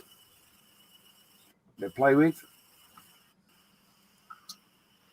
It looks like it is. I'm not sure. Yeah, not sure. But yeah, well done, Don. Good to see you doing some model making, mate. Okay. Decals in the back look like they're going to be fun. Would you look at this? Talking of the devil, so Mr. Steve Spencer Beanie has been playing with this week. Oh no, sorry. Louisa has been doing some of her Lego this week. She has so much. Oh wow! She has so much now; it's taking over her bedroom. Yeah, look at that. Lovely. Nice. Pretty. And I'm going to give it a heart because it's Louisa. I'm going to give her a heart. Look at that. Oh. Yeah, I think Steve's had a hand in that. Yeah. I'm pretty certain Steve built it, but Yeah. I think so. Bet Louisa didn't get a look in. Yep. Yeah, that's Louisa's build. Yeah, that's one there. So Steve has been working on the Revell 1/500th JJ prize. He's used a whole bottle of X2 for just half of the saucer section and nearly both nacelles. Been out today to get 3 more bottles. Sorry I can't be with you tonight. I am lording it up in a posh wedding in Leeds Castle. Unfortunately, I can't drink, but then the cost of the beer will be the king's ransom. Oh, I see what you did there. Very good. Yeah, it does look lovely though, mate. I hope you're having a good time because it looks awesome. Yeah, not jealous at all. No. Yeah, great work. Keep it up, Steve. And it's going to take a lot of paint. That it's a big old bird, but it's going to look awesome.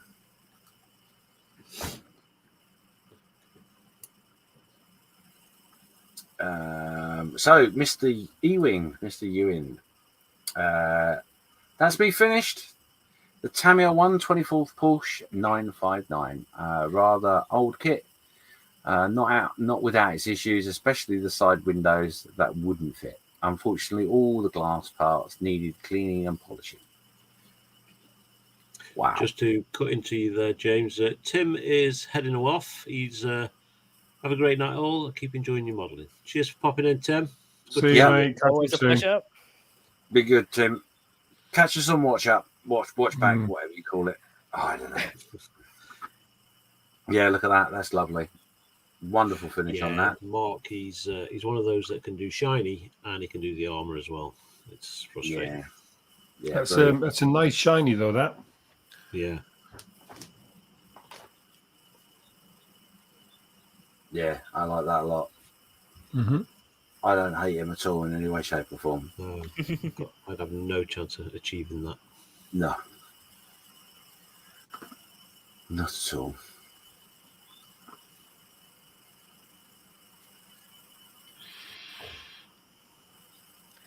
Sprue Glue Addict is saying another 12 months. 12 months, Timothy. Yeah, he's been a very busy boy, is that Tim? Mm-hmm. But, yeah. Do you know, I so want to skip past these.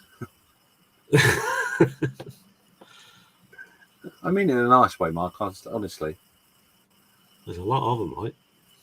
Yeah, he does like a picture or two, but It's a nice car as well. That? Yeah. I'm not. 959 was a good. It was a good. That was the 959 out around the same time as the F40. Were they? Am I thinking that right? You can see the similarities, can't you? Yeah, I think they were head to head. I think I might be wrong on timescale slightly, but good looking car.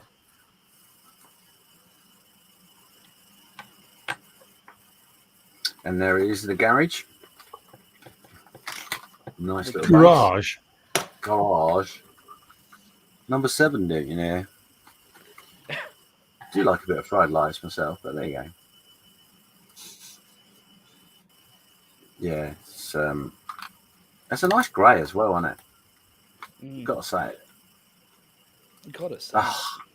And he's not only is he teasing us with a Porsche, he's going to tease us with a tank as well, just to rub our nose in it.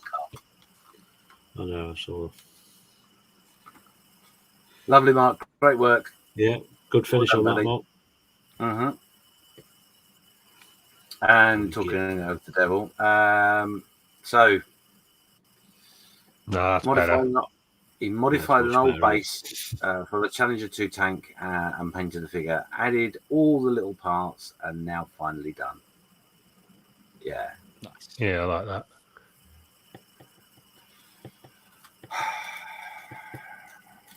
One of those kits that I've heard nothing but praise for. Yes. Yeah, it's had a good run, hasn't it? There's been a lot of modelers been playing with that over the last month or so. Definitely. Yeah, Steve's done one as well. He's done a little Dio as well. Yeah. I still think that should have been a hospital build video. He could have done that. They might have wanted to get him out of the hospital quicker when he set up all his camera stuff. Yeah.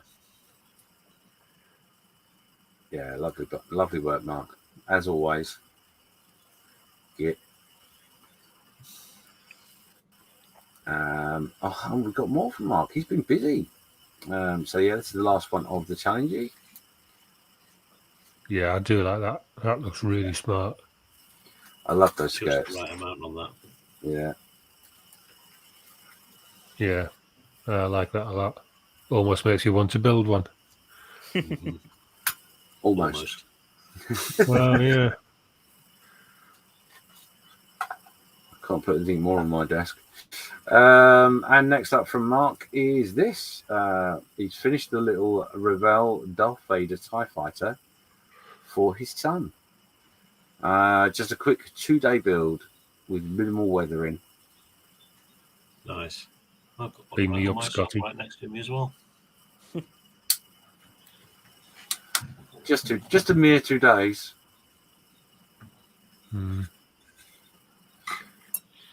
Yeah, lovely. Well done, Mark.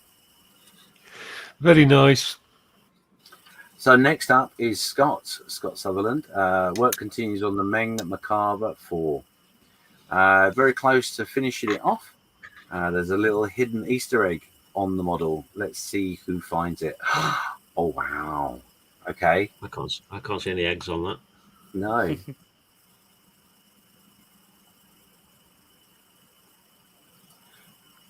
Nope. Iron Brew. It looks like Iron Brew, or it could be Trucker's Tizer. Yeah. I think he's Trucker's Tiger himself. He's a Scottish Islands boy. Made in Scotland from girders. Remember that advert? Mm-hmm. Showing your age now. Aye. Oh, okay. That's a nice effect on that, isn't it? Mm.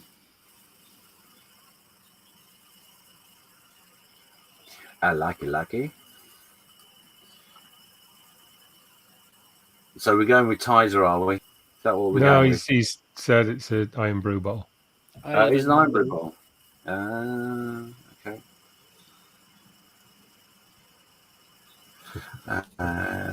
Lots of pictures here. So where did we get to? We got to there.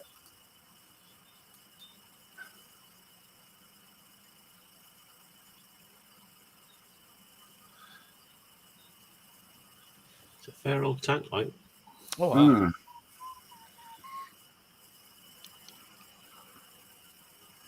That's another kit that's been well received as well, isn't it, Matava? Yeah, it does. Yeah. Plenty of room for the kettle.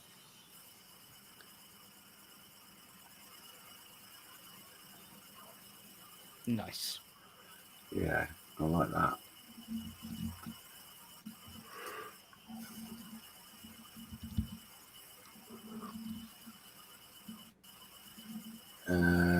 That one, so that one.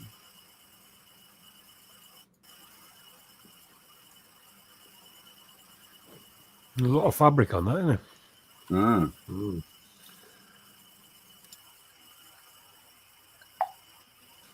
Yeah, the more you look at it, the more you see, isn't it, really? There's loads of things been done to that.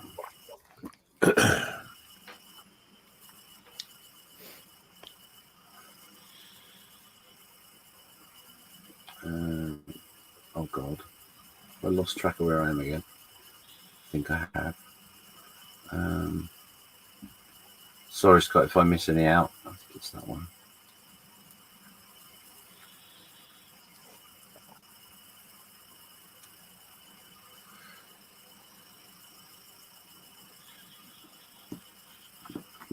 Yes. Very nice.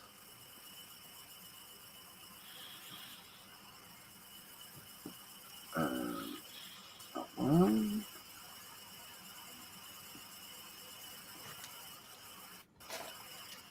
Oh, stunned silence from everybody.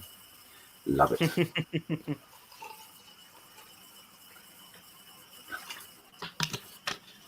And like I say, if I miss any out, Scott, I'm sorry. I haven't intended to.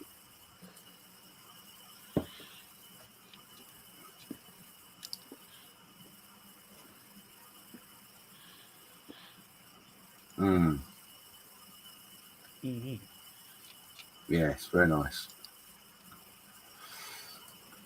Well done, Scott. Thanks for sharing. As always, excellent work. We skip past the next one. It's just me. So yeah, just some close-up pictures of what I was showing you earlier on the bench. This is the 148 KB1 from Hobby Boss. Nice. Great little kit. Obviously, still work in progress. Whip. What are those Hobby Boss 148 kits like? Really good. Really, really good. I would certainly recommend this kit to anybody. The instructions. I've got their Sherman in 148 to build, but wasn't sure if they're any good. Yeah, is it the M4? Let me have a look. You know what? Yes, mid-production. Then yeah, it's a good build. Okay, worth knowing. And the last one from me. So yeah, loads of work. I do like done. KVs. Yeah, I got to be honest. When I got it, I wasn't sure I want to build it, but I'm really glad I did. And like I say, that I actually did it in a hangout with Karl, and it just fell together. The instructions were perfect. The fits were perfect. There was no swearing, let's put it that way. No. Well, I was mute at the time, but but yeah, they're great little quick builds. Okay. So, not this guy. some old guy. This is a Tamiya 135th Jack Panzer, 470 Lang. Yeah. Before Very it got nice. ruined with mud. What that needs, Ivan, is a shed load of mud Yeah. on the lower hull. That's what it really needs. That would make it look awesome, mate. Ah, dear. Yeah, that's when it was at a point where I was happy with. Granted, I wasn't so happy with the humongous ejector pin marks on the gun holder, but I didn't really want to be dealing with them. Can't see. Favorite bit about that is the red primer between the wheels, and I got that idea from JB. That's nice. That nice little touch. Yeah, nice touch. That's not something I would have thought of doing. No. I've done it myself, and I see quite a lot of people who do like one wheel in red oxide just to make it look like it's had a wheel replaced. But I've never seen that done. That's really cool. Yeah, very good. To Graham, and this is his Hobby Boss. That word, Yeah. In 135th. Yeah, Nice. It doesn't look like that now, as I showed you earlier on. It's now in Panzer Grey. But yeah, that's been a cracking little build. The only slight issues with the build I've had, as you can see, the PE, the PE rain gutters around the windows are a bit sketchy. Mm-hmm. They're very, very thin, and they need bending in half. And I've got I've got two hold and fold things. I've got the what do you call it? Tool Master one, and I've got the Posh one. Whatever the Posh one's called, I can't remember now. RP tools. Yeah, and I really struggled. Small shop tools, mine is. I really struggled to bend those, so they look a bit sort of buckled, but it's just heavily weathered, and it's been bashed around. Yep. And the only other issue I had, and I don't know if it was down to me or if it was a problem with the kit, but when I was trying to put the lower hull onto the chassis, the diff, I think it was the front diff, just didn't line up with the hole that was cut away in the bottom of the hull. So we had to get the Proxon out and shave a bit of plastic off. But it's nothing that can be seen, so it doesn't really matter. But yeah, it's been a lovely build so far. Well, it's finished now. Almost. Very nice. Very good. Very nice. It's a good kit. I'll be honest, you progressed an awful lot more than I did, because I did start it, but it's on my in my cabinet room. It was a total fluke that I started. Obviously, not having built anything for such a long time, I needed to start a new kit to get me going. And part of the reason that I started building again was partly down to Ivan, and Ivan gave me that kit because I'd seen it in his stash, and I'd gone, "Ooh, I really like that," and that was a gift from Ivan. And it sort of, when I was looking at my stash and just thinking, what can I build? And I just thought it's quite fitting, really. Ivan's kicked me ass to get back building again, and so I've always wanted to build it, just wasn't the right time. But what I hadn't considered was, realistically, I should have gone for a nice simple Tamiya or something.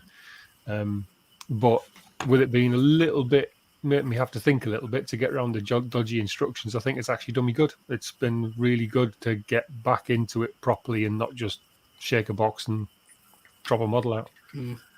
Lovely. Yeah, I think you're right.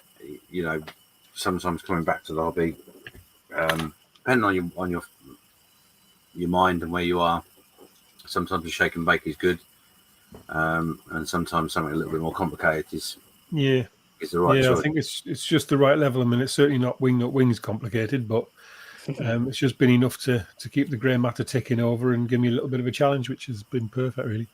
Nice. Yeah. So Dominic's just saying the Hobby Boss is really doable. Sorry, I had to just check that. He made the KB2 really cool. Did it in 48 hours. Yeah, he did. Yeah, okay. And it is those kits are very much. I mean, I did one of the. I think it was an M3. I did for the 48-hour build last year. Year before last. Oh, I don't know. Whenever I did it, but and bear in mind that was the year in which I had chosen something a little bit more complicated and had to give up 12 hours into the build. So, yeah, it's a very doable indeed option. Yeah, I So, might dig that Sherman. And then I need to do another Sherman because the first one I did was horrible. So It wasn't horrible. I had a mud issue like you did.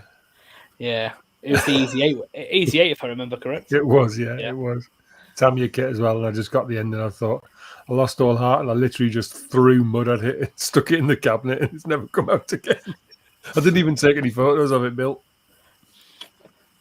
So, Chris, this is very ad hoc. Kind of sorry I'm throwing at you, but have you got any questions for our twins?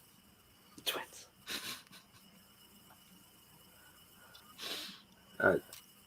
Let me unmute you first. That would have been probably better. Sorry, buddy. No, actually, no. I'm good. I'm good. I'm just sitting back listening, taking in all the information. Yeah, it's been a pleasure having you both on. Karl, have you got anything left in your sack that you want to empty out? Of questions? Come on. Oh, right. Sorry. No, nothing. That's a nice, simple, and easy question. There's some very complicated questions, so no, we won't go there. Cool. Well, our numbers have dropped down, but we have been going for 2 hours. So thank you for everybody that's been with us this evening. It's been an absolute delight to have both of you, Ivan and Graham, with us. Entertaining and knowledgeable as always. So thank you for taking the time to be with us. Yes. No, thanks for having us on. Thank you. Been good. Thank you, gents. Always a pleasure, never a chore. Indeed. I'm not sure there's any flapper chappy whatever left, but Betty will sort you out as you leave. And obviously, I can see the wheelbarrow of wrapped up bacon sandwiches for you, Graham. So if you take those with you, I'd be most gratefully taken. Sorry, childish me just heard flapper chappy and all sorts of things went through my head. So we're going to wind it up. Let's go to whoever's ready. Chris. No, he's not. Chris, have you managed to get anything done while we've been busy chatting away? Just that I've got more of the conning tower done, periscopes, photo batch, all that kind of stuff. Mm-hmm. Other than that, you've got again, now I'm getting into the 2 different instructions as you move along. Then this says, well, now you have to pull this one out, and this one says, well, now you have to go back to this one, and then there's 3 more down over here. So right now I'm just starting to get into the PE and just trying to figure out the sprues and none of the numbers. There's no number sequence on here, A, B, C, D on the trees. All it is 1 through 200 and something, and they're all over the place. So you have to continually go back to the map and find where that freaking part is, and then track it down. I had a motorcycle like that. The itinerary one. I mean, otherwise, if you've got 1, 2, 3, 4, 5, 6, 7, 8, why don't you just? Anyways, so it's other than that. Once you get to a certain part, then all of a sudden there is no number affiliation for it. It just has a blue flag. That blue flag indicates go to the other instruction manual, find that part, and proceed further to that into that step. Then go back to the original manual. Go until the next blue flag, and then go to the next manual. So I think it was easier to put the 1/16 Tiger together. And I worked on that for 4 months. But I mean, and I've just been working on this for about a week. And this is going to take definitely longer time. Yeah, indeed. So, well, you're going to do a cracking job on it. I know you will. So keep going. Thanks, I will. Karl, I can see your hands moving away. How have you got on? Just put them on the table. I've been struggling this evening with this blooming winch. So instructions aren't very clear on where this section connects to this section, the actual motor. So I've finally worked it out, and I'm just filling some of the actual short molds on this piece with some sprue glue at the minute, just to fill them out a bit, because they are quite horrendous. So that's all I've got done, not a lot. Well, you've done Has more your than I mouse have. helped you? What's that? Has your pet mouse been helping you? Yes. Okay. Yeah, always This got a one. pet mouse. Yeah. Looks like a pet mouse for me. Yeah. So there you go. I'm going to wrap it up. I just got a notification that the Scale Model Ninja is about to start his live. So head over and give him support, please. And thank you guys for being with us. We won't be here next week, as far as I'm aware. But we will keep you posted as to exactly what the schedule will be. Obviously, Karl will be working.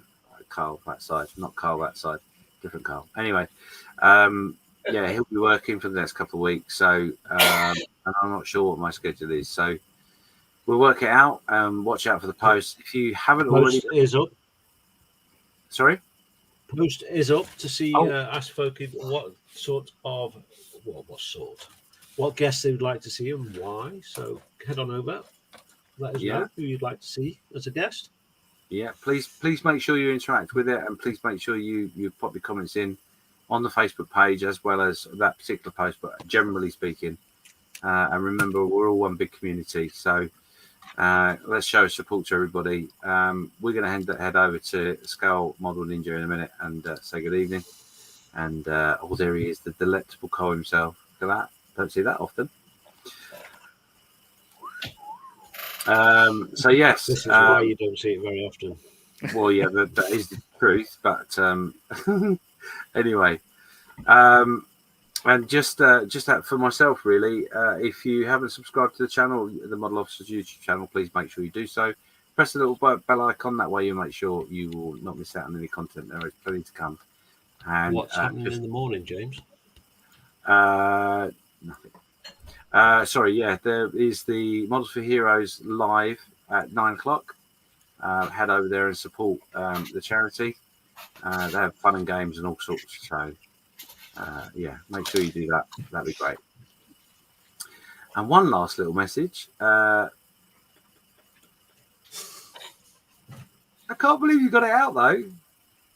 Yeah, stay tuned because me and Karl will be getting back to the shuttle at some stage. Yes, soon. Look, we're all sanded on the bottom and everything. Look It's at all that. smooth and nice and ready to go.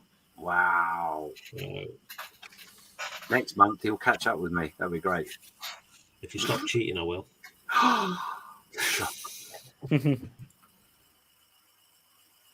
Turn loose your imagination by visiting the sprue box for your model making needs at www.spruebox.co.uk.